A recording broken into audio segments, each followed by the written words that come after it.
Already మనం అమ్మవారి నామాలు ఎన్నో తెలుసుకుంటూ వచ్చాం. అమ్మవారి యొక్క నుదురు ఎలా ఉంది, కళ్ళు ఎలా ఉన్నాయి, ముక్కు ఎలా ఉంది తెలుసుకుంటూ వచ్చాం కదా. సో ఇలా తెలుసుకున్న భాగంలో కొన్ని కామెంట్స్ లో మనకు వస్తూ ఉంటాయి కదా. సో ఆ కామెంట్స్ రేర్ కామెంట్స్ అనమాట ఇవి. కొన్ని నేను డిలీట్ చేసేస్తూ ఉంటా. లైక్ కొంతమంది పెట్టు ఉన్నారు ఏంటంటే లైక్ ఎందుకు అమ్మవారిని ఇలా పోలుస్తున్నారు, అమ్మవారి ఎందుకు కళ్ళు మనం ఎందుకు పోల్చుకోవాలి, అమ్మవారి నుదురు ఎందుకు పోల్చుకోవాలి, అసలు ఎందుకు ఆవిడని పోల్చుకుంటే మనకు వచ్చేది ఏమిటి, తెలుసుకోవడం ఎందుకు, అమ్మవారిని ఇంత డీటెయిల్ గా ఎందుకు మనం వర్ణించుకోవాలి, ఇలా ఎన్నో డౌట్స్ అంతమందికి ఉంటూ ఉంటాయి. సో ఆ డౌట్స్ క్లారిఫికేషన్ ఏంటి అంటే మన అవయవాలకి అమ్మవారి అవయవాలకి చాలా తేడా ఉంటాయి అనమాట. మనతో పాటు అమ్మవారిని పోల్చుకోవడం చాలా తప్పండి. ఎందుకంటే జనరల్ గా మనం అవయవాలు మనం జస్ట్ భౌతికంగా మనం ఉపయోగించుకోవడానికి పనికొస్తాయి. కానీ అమ్మవారి యొక్క అవయవాలు దేనికి పనికొస్తాయి అంటే ఈ యొక్క భౌతికమైన సృష్టిని కూడా మార్చగల శక్తి మనకి ఆమె యొక్క ప్రతి ఒక్క అవయవానికి ఉందన్నమాట. అంటే ఆమె కళ్ళు కావచ్చు, ముక్కు కావచ్చు, నోరుకు, ఆమె గెడ్డం, ఇలా ప్రతి ఒక్క అవయవానికి ఒక్కొక్క శక్తి దాగుందనమాట. జనరల్ గా మనకి ఈ యొక్క విద్య, ఈ యొక్క అమ్మవారి యొక్క శక్తి, ఆ యొక్క బిందు అవన్నీ కూడా మనకి శ్రీ విద్యలో ఉంటూ ఉంటాయండి. సో ఈ శ్రీ విద్య అనేది ఒక పెద్ద సముద్రం అనమాట. ఇంత పెద్ద సముద్రంలో మనం ఈదలేం కాబట్టి ఆ సముద్రం నుంచి ఒక పిడుకుడు ఒక గుప్పెడు మనకి రాసే ఈ యొక్క లలిత శాస్త్రం అనమాట అండి.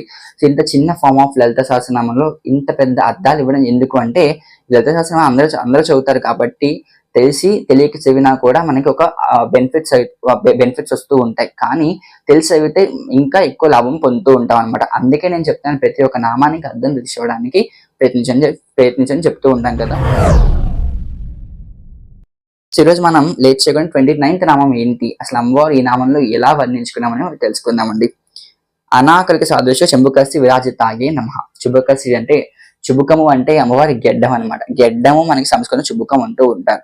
జనరల్ గా మనకి గెడ్డం పట్టుకుని అందరినీ మనం ప్లీజ్ చేస్తూ ఉంటాం, బతిమాలుతూ ఉంటాం. లైక్ మనకి హిందూ సాంప్రదాయంలో కూడా కాశీయాత్ర చేసినప్పుడు బామ్మర్ది బావగారు గెడ్డం పట్టుకుని బతిమాలుతూ ఉంటాడు. సో గెడ్డం అనేది మనకి ఎలా అంటే మనకి ఎవరైనా ప్లీజ్ చేద్దామన్నా, లేకపోతే ఎవరైనా మనకి వాళ్ళ చేతిలో ఒకవేళ మన పని వాళ్ళ చేతిలో ఉండి మన పని కంప్లీట్ అవ్వాలి అనుకున్నప్పుడు మనం ఈ నామాన్ని చదివితే మనకి ఖచ్చితంగా మన పని కంప్లీట్ అయిపోతాయి అనమాట. ఎందుకు అంటే ఇక్కడ జనరల్ గా మనం అమ్మవారి యొక్క కళ్ళుని కావచ్చు, కళ్ళుని తామర పూలతో పోల్చుతూ వచ్చాము. అలాగే ఆమె యొక్క ముక్కుని సంపెంగ పువ్వు యొక్క కాడతో పోల్చుతూ వచ్చాము.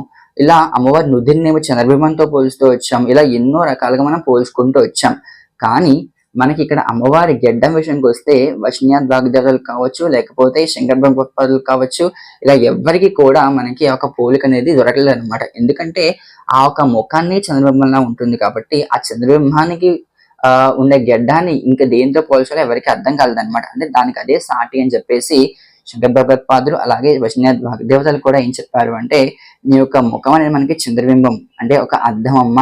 ఆ అద్దం ఎలా ఉంటుందంటే ఇక ప్రకృతిలో ఉన్న ప్రతి ఒక్క జీవకోటికి, ప్రతి ఒక్క జీవానికి, అంటే ప్రతి ఒక్క మనిషికి, లైక్ అన్ని జీవులకి నువ్వు జగజ్జగని కాబట్టి ఈ జీవులన్నీ ప్రతిబింబం నువ్వే కాబట్టి ఈ ప్రకృతి అంతా కూడా నీ యొక్క ముఖంలోనే ఉందమ్మా. అంత ప్రకృతికి ఒక చిన్న పిడిలా ఉంది నీ గెడ్డం అని చెప్పేసి చెప్తారనమాట అండి. ఎందుకంటే ఆయనకి ఇక్కడ ఏ నామం చెప్పాలి, అమ్మవారిని ఇక్కడ దేంతో పోల్చాలో కూడా ఎవరికి అర్థం కాలేదన్నమాట. సో అందుకే ఇక్కడ దానికి అదే సాటి అన్నట్టుగా చెప్పడం జరిగింది అనమాట. సాదృశ్య చెంబుకసి విరాజితాయి నమః అంటే అంత గొప్ప అందమైన సుగుణమైన గెడ్డం కలిగిన దానా అని చెప్పేసి అమ్మవారిని మనం పోల్చుతూ వచ్చాం అనమాట అండి. సో ఇక్కడ ఇంకొక విశేషం ఏంటంటే మనకి అమ్మవారు ఈ యొక్క జగత్ అంతని కూడా పరిపాలించేది ఆమె కాబట్టి ఆమెని మనం ప్లీజ్ చేయడం కూడా చాలా ఇంపార్టెంట్ అనమాట. మనకి చిన్న చిన్న లైక్ గవర్నమెంట్ అఫీషియల్స్ కావచ్చు, లేకపోతే లాయర్స్, ఇలా ఎంతో మంది మనం బతిమాలుతూ ఉంటాం. కానీ మనకి వాళ్ళందరికీ కూడా సుపీరియర్ ఎవరు, మనందరికీ సుపీరియర్ ఎవరు అంటే మనకి జగజ్జయిని అయిన బ్రహ్మ విష్ణు మహేశ్వరులకు కూడా సుపీరియర్ ఎవరు అంటే మనకి అమ్మవారు అనమాట. సో ఆమెని మనం ఇంకెంత ప్లీజ్ చేయాలి. సో అందుకే ఎవరైనా అమ్మవారి యొక్క ఆమె యొక్క దయా కృప కలగాలని ఎవరికి ఉండదు చెప్పండి, అందరికి ఉంటుంది. కాబట్టి మన అందరం కూడా ఈ నామాన్ని కనుక తీసుకుని డైలీ కనుక మనం మన ఒక జీవన శైలిలో పెట్టుకున్నట్టయితే ఖచ్చితంగా మనకి ఒక అద్భుతమైన ఫలితాలు కలుగుతూ ఉంటాయి అనమాట. ఎందుకంటే ఈ నామం చదివితే గవర్నమెంట్ అఫీషియల్సే లైక్ మనకైనా పనులైనా అవ్వకపోతే అవే అవుతాయి అన్నప్పుడు ఈ నామానికి ఉన్న మెయిన్ ఇంపార్టెన్స్, ఈ నామం ఆ అమ్మవారిది కాబట్టి ఆమెని ఈ మానవుల మీద ప్రయోగించే కన్నా అమ్మవారి మీదే మనం ఈ నామాన్ని కనుక పెడితే మనకి ఇంకెంత ఫలితం చెప్పండి. ఇప్పుడు సపోజ్ మన బాస్ కి లైక్ ఇప్పుడు మన కంపెనీలో పనిచేస్తాం అనుకోండి, మన సుపీరియర్ ఎవరైతే ఉన్నారో వాళ్ళని మనం ప్లీజ్ చేస్తూ ఉంటాం. సో ఈ పైన ఈ వీళ్ళ ప్లీజ్ చేసే బదులు direct head of the department కనుక మనం ప్లీజ్ చేయగలిగితే ఈ చిన్న చిన్న వాళ్ళు ఎవరైతే ఉంటారో వాళ్ళెవరిని మనం ప్లీజ్ చేయాల్సిన అవసరం లేదు. సపోజ్ టీమ్ లీడ్ అట్లా ఇలా అనుకుంటే మనకి టీమ్ లీడ్ మెప్పించే బదులు డైరెక్ట్ గా మేనేజర్ మెప్పించామనుకోండి, మనకి ఏమవుతుంది, లైక్ ఇంకా బెనిఫిట్ పెరుగుతూ ఉంటాయి అనమాట. సో అందుకే మనం ఈ నామాన్ని కనుక తీసుకుని ఒక డైలీ ఒక 21 times 24 times కనుక చదివితే మనం చేయలేనిది ఏమున్నాయో కూడా చేయగలుగుతాం అనమాట. అమ్మవారు మనకి అంత అద్భుతమైన ఒక కృపని కలిగిస్తూ ఉంటుంది అనమాట. అలాగే ఆమె యొక్క ముఖం అంతా కూడా మనం ఈ యొక్క నామంతో కంప్లీట్ అయిపోయింది అనమాట అండి. సో ఇక్కడ వరకు కూడా మన అమ్మవారికి ముఖం అంటే ఆమె చిరునవ్వు తెలుసుకున్నాము. అలాగే పెదాలు, దంతాలు, ముక్కు, కళ్ళు, నోరు, ఇలా నుదురు, ఇవన్నీ కూడా తెలుసుకుంటూ వచ్చాం కదా. సో ఈ రోజుతో మనకి అమ్మవారి యొక్క ముఖ వర్ణన అంతా కంప్లీట్ అయిపోయింది అనమాట. లైక్ అమ్మవారి గెడ్డం వరకు మనకి అమ్మవారి ముఖ వర్ణన అంతా కూడా కంప్లీట్ అయిపోయింది అనమాట. అంటే ఇక్కడ అంటే ఆమెకు శిరస్సు నుంచి ఈ గెడ్డం వరకు కూడా మన అమ్మవారి వర్ణన కంప్లీట్ అయిపోయింది అనమాట. సో నెక్స్ట్ నామంలో ఏముంటుంది, అసలు నెక్స్ట్ నామంలో అమ్మవారిని ఏ అభిమానంతో ఏ ఆభరణంతో పోలిస్తున్నామో కూడా మనకి నెక్స్ట్ నామంలో తెలుసుకుంటాం అనమాట. సో వెరీ ఇంపార్టెంట్ సిరీస్ మన ఛానల్లో లలిత సిరీస్ అనమాట అండి. ఇలా లైక్ ఒక్కొక్క నామం చెప్పుకుంటూ వెళ్తున్నాం. ఇవి ఎన్ని నామాలు అవుతాయో కూడా మనకు తెలియదు అనమాట.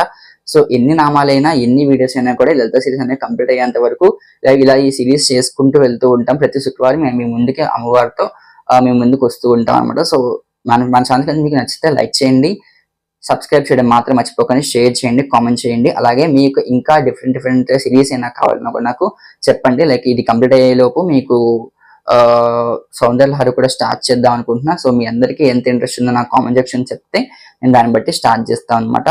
శ్రీమాత్రే నమః. జై శ్రీరామ్.